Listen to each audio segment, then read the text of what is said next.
Welcome, friends.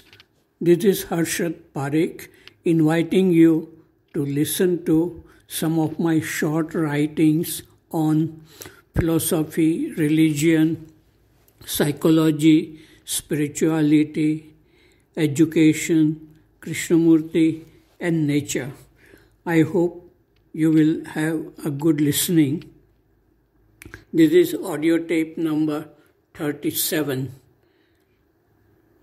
Article number 219. It is about holistic looking. If powerful politicians on earth are taken to the moon, and if they view the earth from there, would they be still interested in fighting with each other when they come back to the earth? If they become wise and peaceful, would it be possible for them to get elected again? The main reason why countries fight wars and waste so much money on armaments are fear of each other and greed to have more than others. Patriotism is encouraged and respected by propaganda. As long as we are not educated to see holistically, as if looking from far away from the earth, and do not love humanity, destruction of the earth and humanity will continue.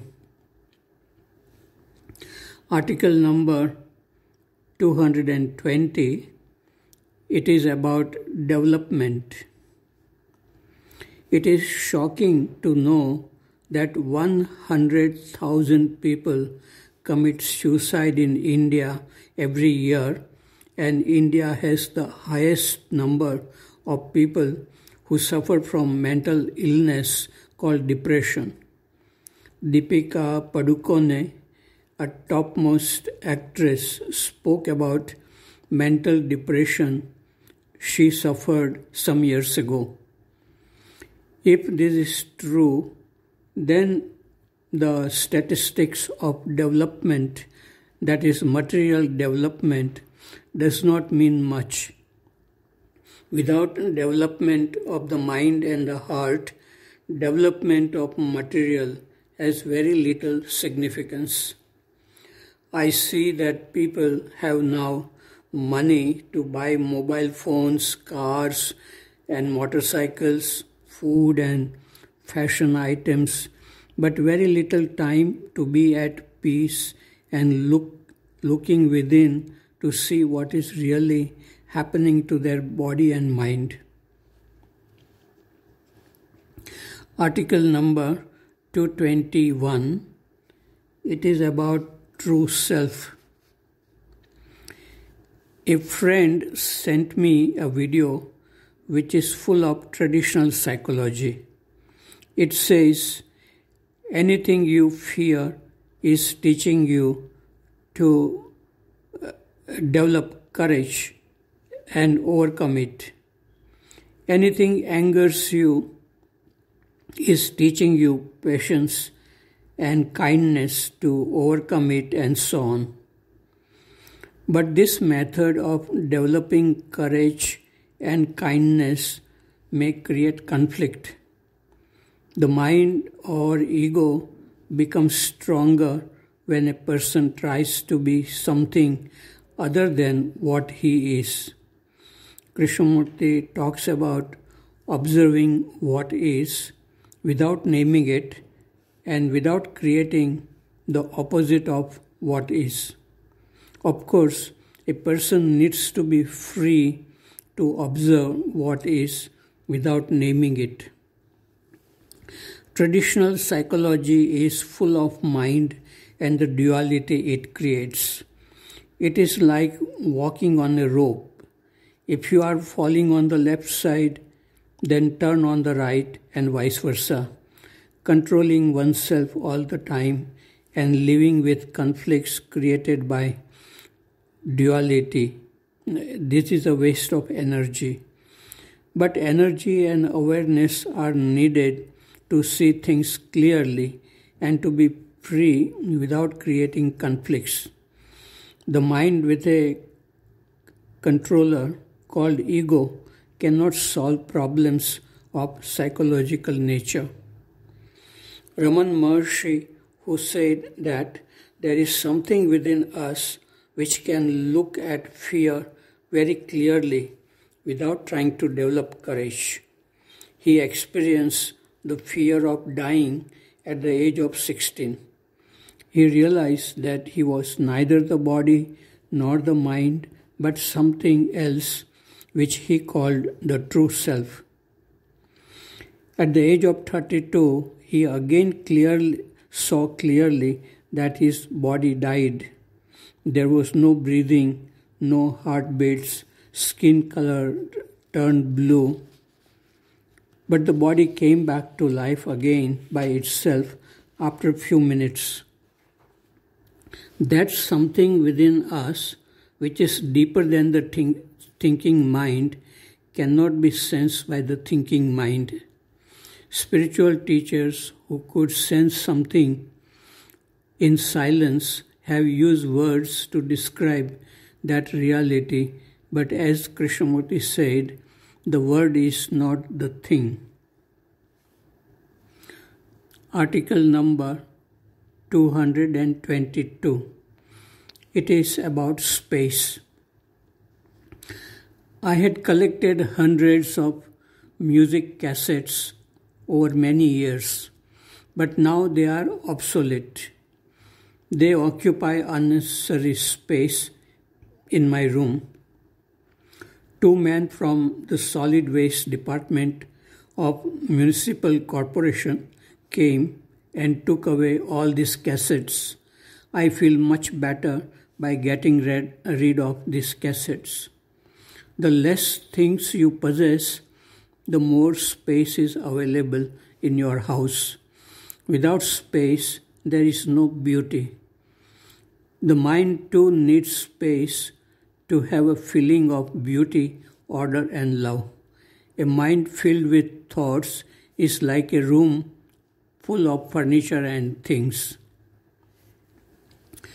Article number 223. It is about conscious dreaming. Many years ago, a friend asked me, when Krishnamurti writes about nature, people, and the state of consciousness, from where do the words come? When he says that imagination prevents the perception of reality, is he not imagining? How do words come to him if not from memory and experiences? Is he not contradicting himself by belittling memories and experiences? I said, yes, I think he writes from memory. But his writing may be spontaneous, not well thought out. The words flow effortlessly in silence. Somehow, his words do affect people and make them look at their own minds. Through words, Krishnamurti exposes the consciousness of all humanity. Though I have been affected deeply by Krishnamurti's words, I do not fully understand him. I do not feel the same way as he does, nor do I try to follow him. I am in touch with thoughts and feelings. I live in the beautiful world of dreams. These dreams keep me fresh, balanced, healthy. I strive for love and beauty. Nothing else attracts me. I read books, watch films, talk with people, listen to music, go for walks, do yoga.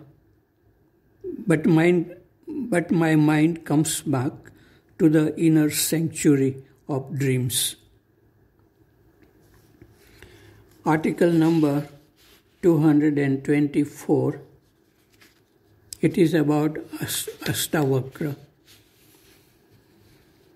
Great possibilities exist for human beings to touch the source of energy flowing within the body. But the restless mind does not allow this to happen.